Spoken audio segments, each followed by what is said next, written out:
Salut à tous, on se retrouve pour l'épisode 1931 du Zap Image. On commence aujourd'hui en ce dimanche 4 septembre avec des anniversaires. Regardez les joueurs qui fêtent leur anniversaire aujourd'hui. On peut voir par exemple le joueur de l'Atlético Madrid, Yannick Carrasco, il fête aujourd'hui ses 29 ans. La nouvelle recrue de Manchester City, le défenseur gauche Sergio Gomez, il fête aujourd'hui seulement ses 22 ans. Et il y a par exemple aussi Kurzawa, le nouveau joueur de Fulham, il fête aujourd'hui ses 30 ans, l'ancien parisien.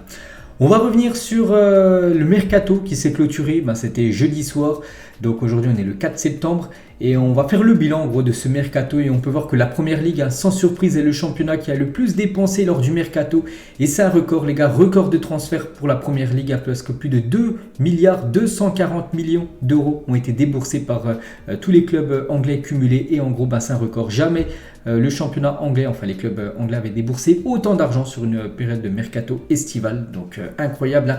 Surtout si on regarde par rapport au deuxième qui est la Serie A, 749 millions, donc c'est quasiment le triple qu'a déboursé quand même les clubs anglais que les clubs italiens, donc deuxième Serie A, troisième la Ligue 1, donc les clubs français ont déboursé plus de 558 millions d'euros à peu près, la Liga c'est plus de 505 millions d'euros dépensés par les clubs espagnols et en Bundesliga c'est 484 millions d'euros. Donc bien sûr maintenant le foot c'est des sommes complètement folles, que ça soit montant de transfert ou même les salaires qui sont des jackpots bien sûr pour tout footballeur. Donc voilà les gars, déjà ce bilan du mercato et on peut voir les clubs qui ont les soldes négatifs les plus élevés sur ce mercato, donc par rapport achat-revente. Donc en gros c'est l'équipe de Chelsea les gars, moins 227 millions d'euros voilà par rapport à la balance, donc ils ont beaucoup plus recruté que vendu à cette équipe de Chelsea. Deuxième Manchester United, bon juste derrière moins 226 millions d'euros, il y a West Ham, il y a Nottingham, il y a Newcastle, il y a Tottenham et il y a Arsenal quand même dans ce top avec quasiment que des joueurs, que des clubs anglais. Une équipe hors Angleterre, c'est l'équipe du FC Barcelone, 115 millions, négatif de 115 millions d'euros, l'équipe Blaugrana. Et on va parler des clubs anglais et on va faire le bilan en gros, voilà tout ce qu'ils ont recruté, surtout les grosses teams anglaises. Donc tout d'abord le mercato estival de Chelsea, donc on peut voir les arrivées et les départs. Donc en grosse arrivée, donc Sterling, Fofana qui a coûté très très cher, Cucurella ou même Koulibaly, et en départ donc Lukaku, Werner en gros joueur bien sûr, ou même Emerson, même Rudiger qui a rejoint gratuitement à l'équipe du Real Madrid. Concernant l'équipe de Manchester United, on peut voir les départs et aussi les arrivées, et les arrivées ont coûté très cher du côté de Manchester United. Anthony qui est la recrue la plus chère de ce mercato estival. Casemiro c'est plus de 70 millions d'euros qu'a déboursé l'équipe de Manchester United. Lisandro Martinez c'est 57 millions d'euros, ou même Tyrell Malacia c'est 15 millions d'euros. Donc voilà, tout ça cumulé bien sûr, ça fait une grosse somme d'argent investie par Manchester United. On peut voir cette fois-ci le mercato estival de Tottenham avec des joueurs intéressants qui sont arrivés au club comme Perisic, Richarlison, Clément Lenglet ou même Bissouma. Voilà, en milieu de terrain, en départ il y en a eu pas mal comme Reguilon, Ndombele, Bergwijn ou même Lo Celso. Cette fois-ci le mercato estival d'Arsenal qui est en train de porter ses fruits parce qu'actuellement Arsenal premier de la première ligue, Zinchenko, Vieira ou même Marquinhos en arrivée, en départ il y en a eu pas mal. Donc par exemple Guendouzi, Pepe, Bellerin ou même Tavares qui a pris la direction bien sûr de l'équipe de Marseille. Le mercato estival de Manchester City, cette fois-ci aussi en grosse équipe. Donc en arrivée, le joueur star Erling Haaland, en plus seulement 60 millions d'euros. Bon, seulement c'est déjà une grosse somme, mais vu le talent du joueur, voilà, ça aurait pu être multiplié par 4. Son prix Akanji qui est arrivé là lors du dernier jour du mercato, c'était jeudi. Dans la journée, Alvarez, l'attaquant aussi, Phillips qui a coûté cher, Calvin Phillips en provenance de Leeds United. Et en départ, Jesus, Fernandinho et Zinchenko. On peut voir pour finir le mercato estival de Liverpool en grosse recrue, c'est Darwin Nunez qui arrive en provenance du Benfica. Arthur aussi qui est arrivé lors du dernier jour du mercato, on en parlera tout à l'heure de Arthur. Et en départ, donc Sadio Mané qui manque quand même à cette équipe de Liverpool actuellement. Minamino qui a pris la direction de Monaco, même Origi qui a quitté le club. Et du coup le mercato est clos en première ligue. On peut voir les plus gros transferts du côté du championnat anglais. Donc le top 3, Anthony première position, Fofana donc le français en deuxième position, 81 millions d'euros. Et en troisième position c'est Liverpool en recrutant Darwin Nunez à 75 millions d'euros. Cette fois-ci on va regarder le sens inverse, en gros les équipes qui ont gagné le plus d'argent lors de ce mercato et les clubs avec le plus gros bénéfice lors de ce mercato estival, c'est l'Ajax Amsterdam, en vendant par exemple Anthony 95 millions d'euros, Lisandro Martinez je crois que c'était 57 millions d'euros, donc tout ça cumulé, bon là c'est marqué 111 parce qu'ils ont aussi investi, donc bien sûr ça fait descendre un petit peu, là c'est que les bénéfices, mais c'est plus de 111 millions d'euros qu'ils ont vendu par rapport à, en bénéfice vous avez compris, donc voilà c'est quand même une sacrée somme d'argent prise par l'Ajax Amsterdam, après des clubs réguliers chaque saison qui arrivent à faire d'énormes plus-values on va dire sur le mercato, comme le Sporting, comme l'équipe de Monaco qui vend toujours très très bien ses joueurs, comme l'équipe de Lille aussi qui réalise de gros bénéfices ces dernières années, ou même le Benfica aussi toujours très bien réputé niveau achat-revente, c'est plus 65 millions d'euros dans les caisses de ce club du Benfica. On va faire cette fois-ci, donc là on a parlé des clubs anglais, on va faire cette fois-ci le tour d'Europe, par exemple en Espagne, le mercato estival du FC Barcelone, voilà c'est la vidéo on va dire bilan du mercato. Donc Kessié, Lewandowski, Bellerin, Alonso, Rafinha, Koundé, Christensen, vraiment des très belles recrues, pas mal de départs, un gros départ quand même, Aubameyang qui a pris la direction de Chelsea. Concernant le mercato du Real Madrid qui a été très très calme, les arrivées, seulement 2 arrivées, Rudiger, gratuitement Tchouaméni, qui a coûté 100 millions d'euros, bonus inclus, et départ Casemiro, Marcelo, Régnier, pas mal de joueurs qui étaient en fin de contrat comme Gareth Bale ou même Jovic, qui a pris la direction de la Serie A, cette fois-ci le mercato estival de l'Atlético Madrid avec les arrivées et les départs. En arrivée, là, il y a eu quelques jours, c'est Reguilón qui a rejoint cette équipe de l'Atlético. Et on peut voir que le mercato est clos et en Espagne, je vous parle, et le plus gros prix déboursé par un club espagnol, c'est le Real Madrid avec Tchouaméni en première position, 80 millions d'euros devant Rafinha, Jules Koundé, Lewandowski et Molina, la 5e position. Et la Liga a connu quand même quelques départs, comme Casemiro qui quitte la Liga direction la Première Ligue, et Alexander Isak lui également direction la Première Ligue, ou même Jules Koundé. Donc lui reste en Première Ligue mais change de club. Cette fois-ci le mercato estival en Allemagne, là aussi beaucoup de changements, par exemple au Bayern Munich avec De Ligt qui est arrivé, Sadio Mané, Mathys Tel ou même Gravenberch, un ancien joueur de l'Ajax Amsterdam en départ, Lewandowski qui a quitté le club, on le sait tous, Tolisso, Niklas Süle. On peut voir aussi le mercato estival du Borussia Dortmund si on fait le bilan avec Haller, Niklas Süle, Anthony Modeste, voilà en arrivée. En départ, ils ont perdu Erling Haaland qui a pris la direction de Manchester City, Akanji, Witsel ou même Zagadou, les gars qu'on va parler là dans quelques secondes de Zagadou. Et le mercato estival du RB Leipzig, donc côté arrivée et aussi côté départ. Donc on a aussi beaucoup de mouvements mercato du côté de l'Allemagne. Et les plus gros transferts en Allemagne, c'est Mathys de Ligt, 70 millions d'euros, donc devant Sadio Mané en 2e position et Haller 31 millions d'euros. Et quelques départs quand même conséquents du championnat allemand, donc Haaland et Lewandowski, 60 et 45 millions d'euros, les deux anciens meilleurs buteurs la saison dernière, la Bundesliga, quittent l'Allemagne pour prendre des autres directions. En Italie, les gars, bien sûr, on va faire le tour des gros championnats européens. On a déjà fait 3 pays. On va faire le 4e qui est l'Italie. Donc, les arrivées du côté de l'Inter, Lukaku qui a fait son retour. On peut voir aussi Acerbi qui a signé là jeudi. Du côté de l'Inter Milan, et les départs, Perisic, Vidal ou même, je sais pas, Alexis Sanchez en direction de l'Olympique de Marseille. Le mercato de l'AC Milan avec les arrivées, Florenzi, Dest ou même Adli. Les départs, Kessié qui a pris la direction du FC Barcelone. Et le mercato estival de la Juventus Turin avec Bremer, Di Maria, Paul Pogba bien sûr, ou même Leandro Paredes, et les départs, Zakaria, Arthur, même Mathys de Ligt, c'est quand même le gros départ du côté de la Juventus Turin. Et les joueurs qui ont coûté le plus cher, les gars, par exemple, c'est Bremer, 41 millions d'euros. En gros, c'est le plus gros transfert sur cette période de mercato du côté de l'Italie. Le joueur belge de Catelere, donc 32 millions d'euros, vu qu'il a rejoint cette équipe de l'AC Milan en 3e position. C'est Ederson. Et la Serie A a perdu beaucoup de joueurs aussi, donc de Ligt, qui a pris la direction de l'Allemagne. Romero, qui a signé officiellement du côté de Tottenham. Koulibaly, qui a rejoint l'équipe de Chelsea. On peut voir tous les autres joueurs, je ne vais pas tous les citer. Et on va finir avec le dernier championnat, le championnat français bien sûr. Donc les deux gros clubs, le Paris Saint-Germain, donc les arrivées et les départs. Donc je l'ai déjà énuméré bien sûr, toutes les arrivées et les départs du côté de Paris et du côté de Marseille aussi. Beaucoup de mouvements, beaucoup d'arrivées quand même du côté de Marseille. Regardez cette longue liste de joueurs. Les départs, c'est la même chose. Et du coup en France, le joueur qui a coûté le plus cher sur ce mercato, c'est Vitinha, qui est arrivé du côté du PSG. Nuno Mendes en 2e position. L'option d'achat a été levée, 38 millions d'euros. Amine Gouiri qui a pris la direction de Rennes à 28 millions d'euros. Même Fabien Ruiz, un nouveau joueur du PSG. Le PSG a déboursé 23 millions d'euros. On peut voir ça tous les autres joueurs qui sont arrivés du côté du championnat français. Et quelques pertes pour la Ligue 1. Tchouaméni, direction le Real. Paqueta, direction West Ham. Ou Botman, direction l'équipe de Newcastle. Donc sinon on peut voir tous les autres joueurs aussi qui ont quitté notre championnat. Et actuellement les gars, ce dimanche 4 septembre, il y a encore beaucoup de joueurs libres. Voilà, tous ces joueurs les gars peuvent encore signer où ils veulent gratuitement parce que le mercato c'est vrai est fermé, mais les clubs peuvent encore recruter. Le règlement autorise à renforcer les effectifs avec 3 profils. Donc déjà les joueurs libres, donc tous ces joueurs peuvent être transférés dès maintenant. Soit ça peut être aussi un joker pour les joueurs sous contrat ou un joker médical. Donc voilà les différentes options qui pourraient se passer encore concernant quelques transferts. Et le transfert de Michy Batshuayi à Nottingham Forest a capoté un jeudi dans les dernières heures du mercato. Pourquoi ? Parce que la raison trop occupée à gérer d'autres dossiers. Chelsea n'a pas envoyé les documents à temps, parce qu'ils s'occupaient peut-être du dossier Aubameyang qui arrivait au club. Et du coup, ils n'ont pas eu le temps de gérer le dossier Batshuayi, son départ à Nottingham Forest. Du coup, il n'a pas pu être transféré à cause du manque de temps de Chelsea, c'est incroyable. Et du coup, on peut voir que Fenerbahçe, les gars, serait dans la course pour signer le joueur, parce que du côté de la Turquie, le mercato ferme encore dans quelques jours, donc c'est pour ça qu'il pourrait prendre la direction de la Turquie.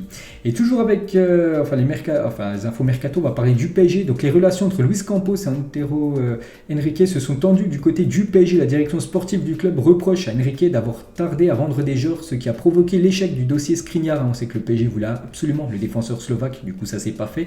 Le joueur était espéré depuis juillet, c'est vrai que j'en parle souvent des infos transferts, et ça fait quand même pas mal de semaines qu'on en parlait, que le PSG est intéressé par ce joueur. Du coup ça s'est pas fait parce qu'en gros ça a pris trop de temps, et voilà, il est pointé du doigt tout simplement, Antero Henrique. Et l'objectif aussi pour la direction était de récupérer 150 millions d'euros grâce à toutes les ventes du côté du PSG. Cette mission a été confiée à Antero Henrique, donc il a réussi à rapporter seulement à peu près 50 millions d'euros, donc seulement un tiers de ce que le PSG lui avait fixé comme objectif. Donc voilà, pas sûr qu'il continue à être bien sûr du côté de Paris. Et pourquoi pas ce joueur, parce qu'on sait que le PSG veut un défenseur, et pourquoi pas ce joueur, un retour de Axel Zagadou au PSG serait une bonne affaire pour le club de la capitale. Il est libre et a eu des contacts en Italie lors du mercato. Donc supporters parisiens, est-ce que vous êtes pour ou contre tout simplement concernant ce joueur, ancien joueur de Dortmund, donc il peut être une recrue du côté du PSG, parce qu'actuellement il est sans contrat, il a fin de contrat, il était au 30 juin avec l'équipe du Borussia Dortmund, donc il joue défenseur. On sait que le PSG veut un défenseur, donc pourquoi pas faire revenir Zagadou. Toujours avec la Ligue 1 en gros, parce qu'on parlait du PSG. Donc regardez le programme, le Paris Saint-Germain a joué hier bien sûr. Donc regardez le programme du jour aujourd'hui en ce dimanche, donc beaucoup de matchs, donc Montpellier-Lille dans quelques minutes. Le multiplex à 15h, à 17h05 ça sera 3 contre Rennes, et ce soir le gros match ça sera le derby de la Côte d'Azur à Nice contre Monaco. On peut voir le programme en Liga, donc les gros clubs espagnols, soit le Barça ou le Real, ont tous joué hier parce qu'il y a la Ligue des Champions là en milieu de semaine, donc il faut du temps de repos. Le programme en Serie A là aussi, les grosses équipes ont joué hier. Bon, il y a quand même l'AS Roma qui joue contre Udinese ce soir à 20h45. Le programme en Bundesliga et le programme en Premier League, Brighton, Leicester et Manchester United, Arsenal, 17h30 ce soir. Donc voilà, deux équipes qui joueront en Europa League la saison prochaine. Donc c'est pour ça qu'ils peuvent jouer encore dimanche, vu que l'Europa League c'est seulement, on va dire, jeudi. Et on va parler de quelques nouveaux visages en Premier League, Anthony, Casemiro, Arthur et Lucas Paqueta bien sûr, voilà des nouvelles recrues du côté du championnat anglais. Et on va parler de Lisandro Martinez, Martinez, n'oubliez pas, déjà là on peut voir déjà qu'il saute très très haut, et n'oubliez pas les gars, je l'avais dit, quand il a été transféré, il fait seulement 1m72 en gros, il fait ma taille, Lisandro Martinez, mais on a l'impression qu'il est petit, surtout par rapport aux défenseurs centraux du côté de la Première Ligue, qui culmine toujours minimum à 1m85, et voilà, malgré qu'il soit petit, on peut voir qu'il a une sacrée détente, il fait un bien fou maintenant du côté de Manchester United. Donc là il va jouer ce soir contre Arsenal, sera certainement bien sûr titulaire, parce que sur les 3 derniers matchs, seulement un but encaissé avec la charnière Martinez, Raphaël Varane. Et officiel, Lisandro Martinez est élu joueur du mois à Manchester United sur le mois dernier, le mois d'août, donc voilà, c'est une grosse recrue qui a peut-être coûté cher à 57 millions d'euros, mais actuellement il répond présent du côté des Red Devils. Et Cristiano Ronaldo, on sait que maintenant il restera du côté de Manchester United. Donc Ronaldo serait motivé pour jouer la Ligue Europa cette saison. Donc voilà, il voulait absolument jouer la Champions League. Du coup, il n'a pas trouvé de club pour quitter un autre club. Du coup, il va jouer l'Europa League. Puis voilà, il est plutôt content de jouer la Ligue Europa, Cristiano Ronaldo. Donc une petite info concernant CR7. Deux nouveaux visages du côté du championnat anglais. Bon, un qui jouait déjà, Wesley Fofana, et un autre, William Saliba, qui jouait déjà, mais bon, il était prêté. Donc, c'est deux anciens joueurs, bien sûr, de l'AS Saint-Etienne. Saint-Etienne, ça a sorti pas mal de grands joueurs, comme ces deux-là. Ou comme aussi Aubameyang. Et cette photo, les gars, Wesley Fofana, quand il était très jeune, il était venu voir l'entraînement du côté, enfin des pros, où Aubameyang jouait. Et maintenant, les deux jouent dans la même équipe du côté de Chelsea. Wesley Fofana, on sait qu'il a été recruté il y a déjà quasiment une semaine. Et Aubameyang, c'était jeudi, lors du dernier jour du mercato. Donc maintenant les deux, avant ils avaient fait une photo ensemble, maintenant les deux évolueront ensemble. Et toujours avec Aubameyang, donc les joueurs ayant joué pour Chelsea et Arsenal lors de ce siècle. Donc je ne vais pas citer tous les joueurs, mais par exemple le dernier, Giroud, Willian ou même David Luiz ont déjà joué du côté de Arsenal et ensuite du côté de Chelsea. Maintenant on peut rajouter Pierre-Emerick Aubameyang. Et son bilan Aubameyang en 6 mois au Barça, souvenez-vous, il avait rejoint en janvier cette équipe Blaugrana, donc 24 matchs, 13 buts et une passe décisive. C'est vrai qu'il est resté seulement 6 mois du côté du FC Barcelone. Avec l'arrivée de Robert Lewandowski, il savait qu'il allait très peu jouer, que ça allait être compliqué pour lui d'avoir une place de titulaire. C'est pour ça qu'il a pris l'option Chelsea. Et je pense que c'est une bonne option, surtout que Chelsea, il leur fallait absolument un numéro 9. Et avec Aubameyang, on verra ce que ça va donner. Des attaquants déjà de classe mondiale, Dusan Vlahovic, un attaquant serbe, marque un but tous les 22 ballons touchés à peu près, donc 21,7 en moyenne, voilà exactement. Avec la Juventus, seul Erling Haaland fait mieux avec à peu près 11 ballons touchés, un but pour Erling Haaland du côté de Manchester City. Donc voilà des joueurs où il leur faut pas besoin de toucher beaucoup de ballons pour la mettre au fond. Et concernant Dusan Vlahovic, donc c'était la semaine dernière, il y avait eu un Juventus contre l'AS Roma et l'AS Roma a reçu une amende de 15 000 € suite à des insultes comme sale gitan envers Dusan Vlahovic. Donc voilà, l'amende prise, bon, c'est plutôt logique, ils n'ont pas à dire ça bien sûr, quelques supporters de l'AS Roma. Précision de passe d'Arthur Melo par saison depuis 2018, c'est la nouvelle recrue, ça a été la recrue surprise du côté de Liverpool et on peut voir qu'il a une sacrée précision de passe, il va faire un bien fou du côté de Liverpool en milieu de terrain, donc 93, 91,9, 93,9 ou 90,8% à chaque fois de précision de passe, donc c'est énorme quand même pour le milieu brésilien. Donc une petite photo d'Arthur du côté de ce nouveau club, cette équipe de Liverpool. On va parler de William Carvalho, donc prolonge son contrat avec le Betis Séville jusqu'en 2026 pour ce milieu portugais. Donc une petite prolongation de contrat. Extrait de l'interview de Christopher Nkunku pour 11 mondial que vous pouvez retrouver dans vos kiosques, dans le bureau de tabac, peu importe. Donc au PSG, j'ai vécu des moments marquants, des moments positifs. Je n'aime pas dire des moments négatifs car ce sont des moments qui forgent mentalement. Donc ça reste positif que tu le veuilles ou non. C'est vrai que il était joueur du Paris Saint-Germain, il a joué quelques fois, mais il était souvent sur le banc. Donc en gros, voilà, il se souvient que des moments positifs du côté du Paris Saint-Germain. On va parler de l'Atlético Madrid qui dévoile son nouveau 3e maillot et c'est officiel. Voilà ce 3e maillot de cette équipe de l'Atlético pour cette nouvelle saison. Donc voilà, un maillot de couleur orange avec un nouveau sponsor. C'est plus 500, leur ancien sponsor c'est wallfin.com. Je ne sais pas du tout c'est un sponsor de quoi, mais bon. Nouveau maillot des Colchoneros. Toujours avec les maillots de foot, le FC Nantes les gars dévoile son nouveau 3e maillot qui sera porté lors des matchs de Ligue Europa en gros. Donc un maillot tout noir avec les sponsors en jaune. Vraiment très beau maillot pour cette équipe du FC Nantes. Toujours avec les maillots de foot, Adidas a réalisé un maillot rétro de l'Argentine inspiré du maillot de l'Albiceleste porté lors de la Coupe du Monde 1990. Voilà ce maillot qui devrait sortir là très prochainement, fait par la marque allemande Adidas. Donc en gros il est inspiré de du maillot que portait par exemple Maradona en 1990 lors de cette Coupe du Monde. Toujours avec les maillots, toujours avec l'Argentine, donc là c'est les maillots de la prochaine Coupe du Monde, à chaque fois domicile et extérieur. Donc domicile, le maillot blanc et bleu ciel, et le maillot extérieur, je l'ai dévoilé il y a quelques jours, ça sera un maillot violet. Donc cette fois-ci le maillot du Brésil, jaune. Domicile bleu, bien sûr extérieur, le maillot de la Mannschaft, tout ça c'est officiel, je l'avais annoncé il y a quelques jours. Donc Allemagne domicile à gauche, Allemagne extérieur à droite, la même chose pour la sélection espagnole, la même chose pour l'Uruguay avec un maillot plutôt inédit, le maillot extérieur, la même chose pour le maillot japonais, la même chose pour le maillot mexicain, très beau maillot que ce domicile ou même extérieur, et la même chose pour le maillot du Sénégal. Et toujours avec les maillots de foot les gars, donc voici le nouveau maillot de l'Algérie. Donc eux ne seront pas à la Coupe du Monde, l'Algérie, mais bon on peut voir qu'Adidas a dévoilé leur nouveau maillot. N'oubliez pas que Adidas et la sélection algérienne, ça va être bientôt fini. Je crois qu'à partir de 2023, l'Algérie devra trouver un nouveau équipementier, parce qu'en gros c'est la fin de contrat tout simplement entre l'Algérie et la marque allemande Adidas. Donc voilà le nouveau maillot de l'Algérie et c'est officiel. Et toujours avec les maillots, cette fois c'est un maillot inédit. vu aux abords du stade Michel Dornano, du côté de Caen. Donc quelqu'un qui a floqué Pastis, c'est le numéro 51, et l'autre, le floca Jet avec le numéro 27. Donc voilà, Jet 27 et Pastis 51. Sergio Reguilón, les gars, nouveau joueur de l'Atlético Madrid, ancien joueur du Real Madrid. Est-ce que je célébrerai si je marque contre le Real Madrid, donc lors d'un match de Liga? Il a dit: je ne marque pas beaucoup, alors je ne pense pas que cela arrivera. Si cela se produisait, je verrai comment je réagirais, si célébrerait son but ou non. C'est qu'avant, c'est un supporter du Real Madrid. Voilà, Sergio Reguilón maintenant qui joue du côté de l'Atlético Madrid. Et toujours avec le Real Madrid. Le club qui soutenait Reguilón. Donc voilà cette belle photo, par exemple un avion qui passe au-dessus du Santiago Bernabéu, et vous savez qu'actuellement il est en travaux. Quelques photos, les gars, récentes du Bernabéu, donc toujours avec pas mal de grues autour, bien sûr, avec ce toit est en train d'être mis. Après il y aura toute la couronne qui va faire la structure du stade qui sera mise aussi. Donc voilà, quelques photos qui ont été prises. Je crois que c'était hier ou avant-hier, une photo qui est quasiment mise sur le toit de ce stade du Santiago Bernabéu. On peut voir que même les vestiaires, les gars, le nouveau vestiaire là, est en train de mis, parce que par exemple Courtois, on peut voir Carvajal ou même Eder Militao. Donc voilà, tout sera neuf, on va dire, du côté du nouveau Bernabéu. Ce stade, voilà, on va être comme ça dans quelques temps, il va être tout simplement sublime. Cette image fait très mal, les gars. Donc c'est pas le Santiago Bernabéu, c'est un stade, je sais même pas c'est où. J'ai pris cette photo sur internet, et c'est que c'est un stade en gros laissé à l'abandon. Donc ça fait mal, ça, de voir un stade comme ça où, par exemple, il y a eu beaucoup d'argent, parce que voilà, pour faire un stade comme ça, il faut beaucoup d'argent investir, bien sûr, et le voir finir comme ça, bien sûr, ça fait mal.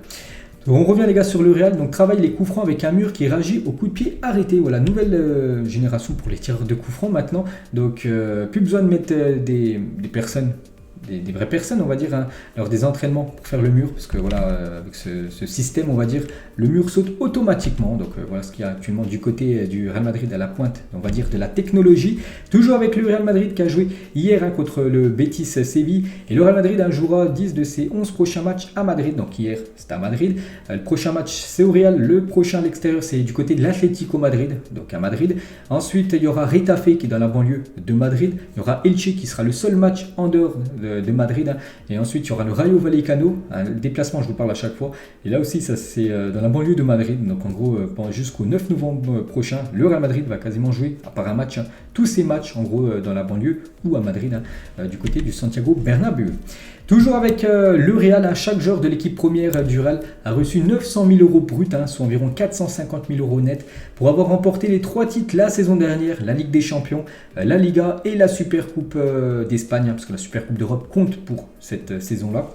Donc voilà, jackpot à 450 000 euros, bien sûr, c'est énorme. Toujours avec le Real, Maria González, la fille de Raúl, vous pouvez voir dans ses bras lorsqu'il était joueur de Schalke 04, donc a signé pour le Real Madrid. Donc à 12 ans, l'attaquante rejoint les cadettes, donc U15 de la Casablanca, où elle sera sous les ordres de l'entraîneur Roberto Thomas. Donc une petite info, peut-être une future joueuse de l'équipe du Real Madrid féminin. Et toujours du côté de Madrid, on peut voir que Vini est nommé pour le titre de joueur du mois d'août en Liga. Il y a déjà Lewandowski qui est déjà nommé. On peut voir aussi Iglesias ou même Iago Aspas, un attaquant du Celta Vigo. Quand Fabinho évoluait au Real Madrid, c'est vrai qu'avant de jouer par exemple à Monaco ou même du côté de Liverpool, il évoluait du côté du Real Madrid, le milieu brésilien. Et Dani Carvajal, lui, à l'époque, il jouait du côté du Bayer Leverkusen. Voilà une petite photo maintenant du défenseur droit madrilène. En 1998, Luis Figo est une star du FC Barcelone. 2 ans plus tard, il enfile le maillot du Real Madrid et devient l'homme le plus détesté de Catalogne. Le documentaire Le transfert du siècle de El Figo change de camp. C'est disponible sur Netflix, s'il y en a qui veulent aller regarder bien sûr ce documentaire sur Luis Figo, qui a passé quand même du Barça, où c'était une star mondiale, au Real Madrid. Il n'a pas été transféré dans notre club entre les deux, non, c'est Barça, Real directement. Puis après, bien sûr, du côté du Barça, quand il jouait au Camp Nou, bien évidemment, il était hué. On va parler de W9 a décidé d'arrêter de diffuser l'émission 100% foot habituellement diffusée sur W9 les soirs d'Europa League. La raison, l'identité des clubs engagés n'attire pas. L'absence des gros français, entre guillemets, comme l'OM ou encore Lyon, aura raison de l'émission. Donc voilà, tout est dit en gros, parce que les équipes qui sont engagées en Europa League, c'est l'équipe de Nantes, c'est l'équipe de Rennes et c'est l'équipe de Monaco. Et d'après W9, ça va pas attirer. En gros, il n'y aura pas une grosse audience, vu que l'OM et Lyon, deux clubs très suivis en France, ne seront pas là. Donc voilà, en gros, que W9 a décidé d'arrêter l'émission.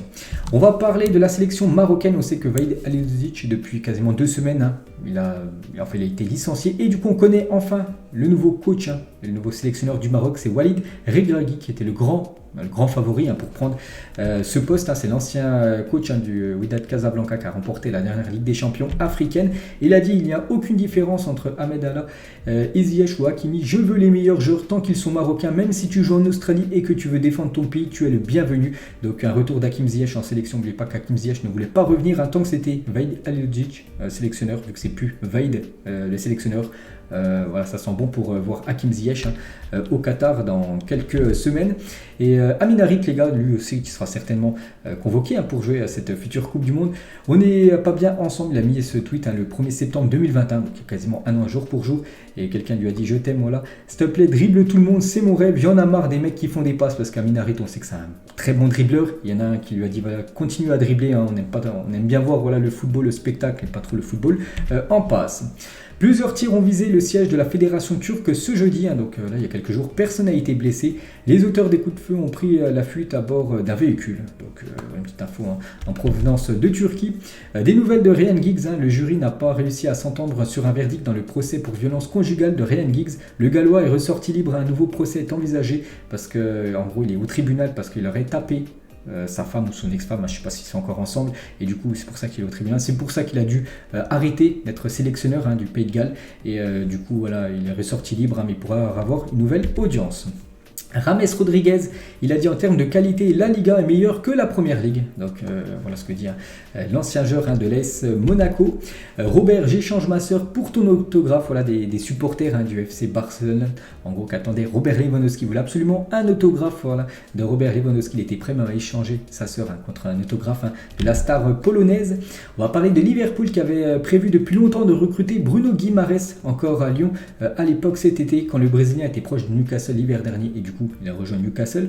Les Reds ont décidé de se tourner vers Tchouaméni qui est finalement parti au Real Madrid. Donc voilà, deux recrues qu'aurait dû faire Liverpool. Donc Guimaraes et Tchouaméni, et du coup aucune recrue est arrivée.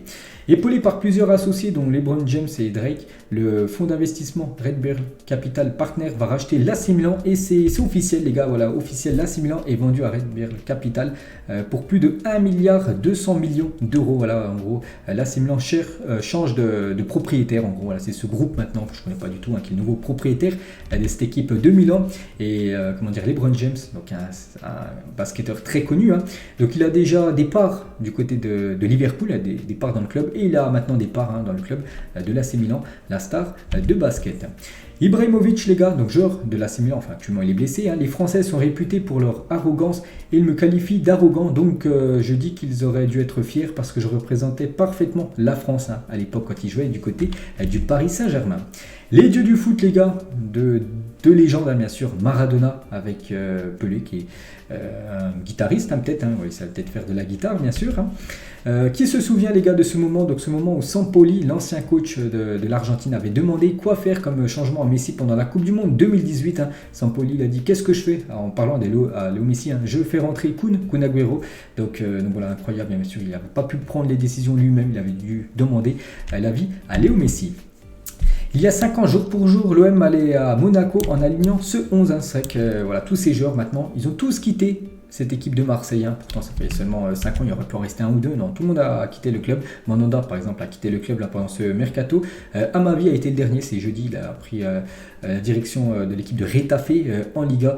Donc, que ce soit Sakai, Germain, Thauvin, Sanson, ou même Doria, ou même, je sais pas, Rolando. Ils ont tous quitté cette équipe de l'OM. Donc, voilà la compo qui avait été alignée du côté du Stade Louis II pour une journée de championnat il y a 5 ans. Le comité exécutif de la CAF a décidé à l'unanimité de retirer l'organisation de la Guinée pour la Coupe d'Afrique des Nations 2025. Donc voilà, la CAN 2025 qui devait être organisée par la Guinée, du coup ça a été retiré par le comité exécutif de la CAF. Donc du coup un autre pays devrait organiser cette future Coupe d'Afrique des Nations. Les supporters du Torino ne sont pas trop dans l'abus avec leur nouvelle recrue Radojnik, l'ancien joueur de l'OM.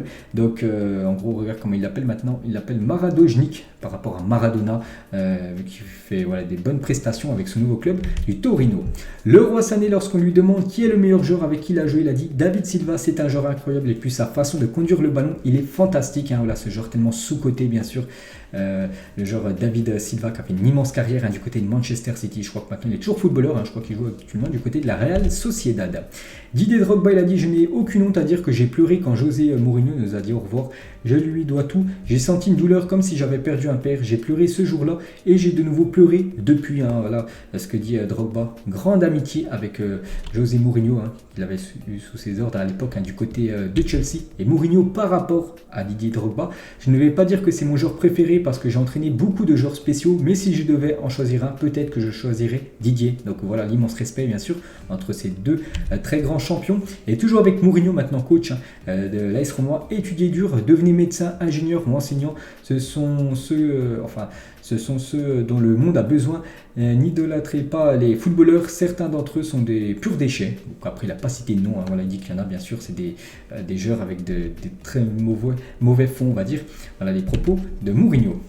Un autre Portugais, Cristiano Ronaldo, à 18 ans, des joueurs plus âgés m'ont parlé et j'ai pris ça comme des conseils car ils étaient plus expérimentés et en savaient plus que moi. La nouvelle génération n'accepte pas les critiques, si vous ne voulez pas de mon aide et conseils, faites votre travail. Donc voilà une déclaration de CR7, elle ne date pas de hier ou avant-hier, elle date d'il y a quelques semaines, voire quelques mois, cette déclaration de Cristiano Ronaldo, bien sûr, qu'il essaie de donner des conseils aux plus jeunes, s'ils n'acceptent pas ces conseils, faites votre travail tout seul.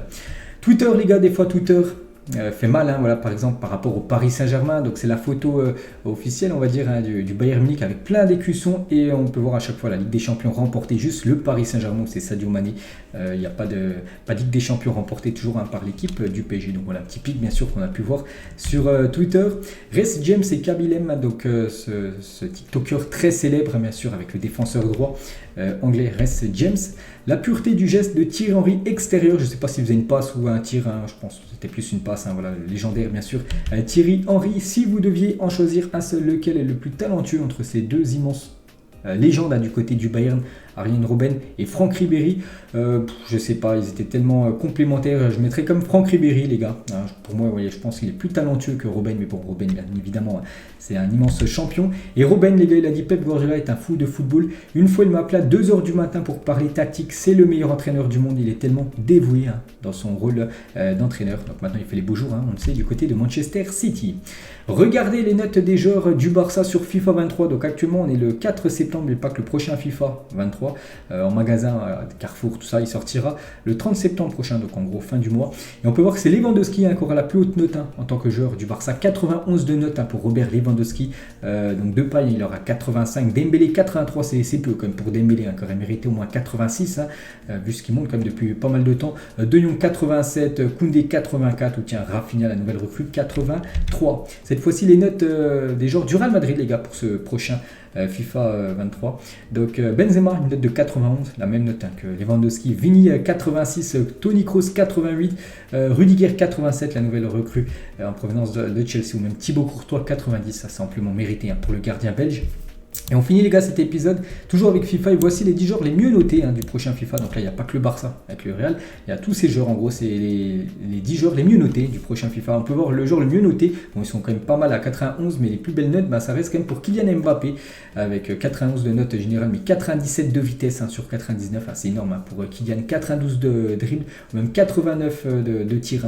Pour Mbappé, Benzema aussi une très belle carte, mais seulement 80 de vitesse. Et on sait que sur FIFA, la vitesse est très importante. 17 points de moins quand même par rapport à Mbappé en vitesse. De Bruyne aussi une très très belle carte pour le milieu belge. Léo Messi, 91 de note générale. Seulement 81 maintenant en vitesse. Léo Messi qui avait 93 il y a quelques années sur FIFA en vitesse, je vous parle. Lewandowski aussi une belle carte, mais bon, 75 de vitesse, c'est compliqué à jouer avec. Ronaldo aussi très très belle carte, 90 de note générale pour CR7, Salah, Neuer, Van Dijk ou même Thibaut Courtois. Donc voilà en gros toutes les meilleurs joueurs, les mieux notés on va dire pour ce prochain opus qui est FIFA 23. Donc voilà les gars tout ce qu'il y a à dire aujourd'hui. J'espère que ça vous a plu. On se retrouve demain et on parlera de tout ce qui s'est passé ce week-end niveau résultat. Et vous savez bien sûr le lundi ça va être long parce qu'il s'est passé énormément de choses sur ce week-end de football. Allez, moi je vous laisse, bon dimanche à vous et à demain.